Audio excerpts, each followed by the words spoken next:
Yeah. Why didn't someone stand up Right. then and say, this isn't right? Mhm. It's interesting to hear you talk about how, they basically just reinvent Yes. Mhm. how they're teaching it. It's not really Right, what they're teaching. And if right. you look at the other side of that, as Christian parents, if someone were to come into my home and say, you're not allowed to teach that Bible curriculum, I'd be like, all right, I'll teach a different Bible curriculum. Right, Well, it's just under a different title. right, We would find a loophole. We would find a way to teach what is important to us, right. right? Yes, and what our politicians have even found out is by, banning CRT in schools. Well, what a lot of people don't realize is there are additional resources that can be used in the classroom outside of whatever textbook has been adopted. Then it's almost impossible to be able to police any of that.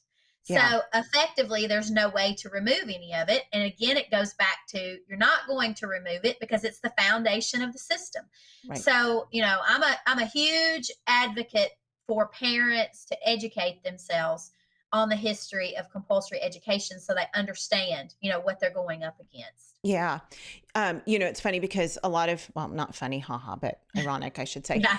A lot of parents think, well, we live in a small community, and you do too, Tiffany. You talked about Mhm. that. You live in a Mhm. really small area in Mhm. Tennessee, and people think we live in a small community. We have a very small school. I know my kids' teachers. We have a very conservative state. And people think that here we live in Broken Arrow, Oklahoma, near right outside of Tulsa. And overall, it's a very conservative area. We have a very conservative governor. We have conservative people here. There's a church on every corner. And so parents automatically think, well, that stuff happens in New York and in Los Angeles and in Chicago and those bigger cities, that are way more liberal. And this was interesting. This was a headline I found not that long ago. And this is from the Oklahoma City School Board. The headline actually says Oklahoma City School Board adds sexual orientation and gender identity. And then this is the caption under it. It says, fantastic news out of Oklahoma. The Oklahoma City School Board voted 5-2 yesterday to add sexual orientation and gender identity to the list of categories protected in the Oklahoma City Public School anti-bullying policy. And this is by GLSEN, which I'm sure you're familiar with GLSEN. GLSEN is the Gay, Lesbian, and Straight Education Network. And they work very closely with Planned Parenthood. And so you've got these organizations that are pouring billions of dollars into the public school system, and they will do anything they can to get their voice heard, and Yeah. not just to make their voice heard, but to get um, Agenda. their agenda, Mhm. you know, filtered in through every subject. And so I still have parents say, well, we can just opt out of those classes. And like you're saying, no, you can't opt out. It's not a class. It's not like it was when Right. I was a kid. When I was in junior high, very vividly remember we had our sex ed class, and I went to a Christian school. And so it was, very clean. And I remember the lady who taught it. I don't even remember at that point if my parents had to give permission for me to go to that class. I have no idea.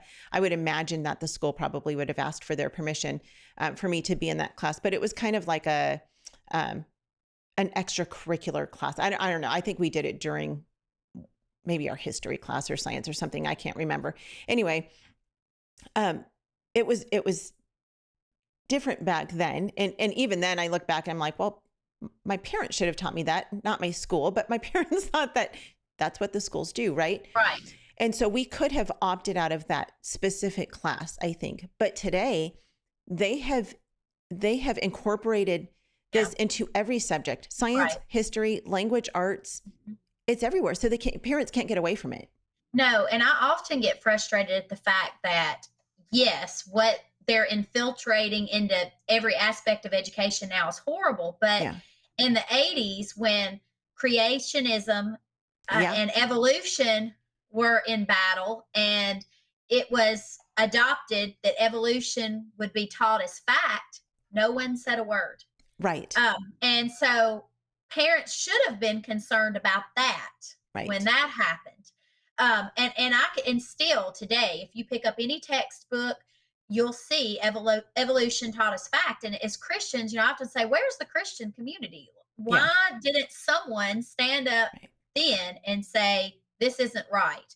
Right. Particularly pastors, Yeah. in churches, because that used to be the thermostat of Sure. the community.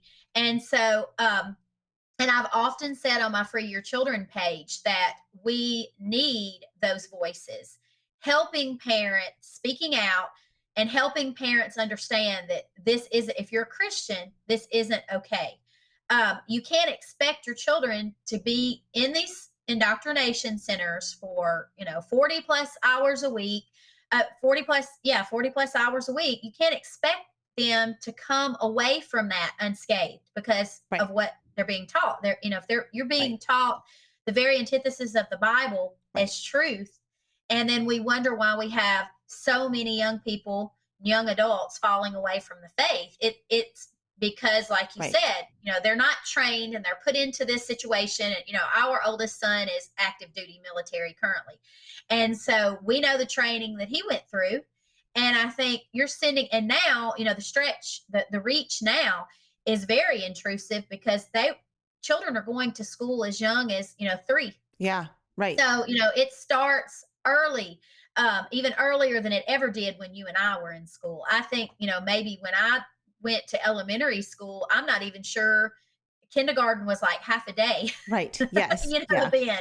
And so now these children are younger, it starts younger, and so they have longer to indoctrinate, which again was the Yeah. whole, purpose of this. So, and tons of research have been done about, how damaging it is for education to start so early, with young children anyway, Yeah. because they're not ready for the information that's thrown at them. But Right. just the aspect that our culture as a whole has ignored the fact that creationism for decades has been taught as fact in the public school system Yeah. is scary in and of itself. And no one spoke out.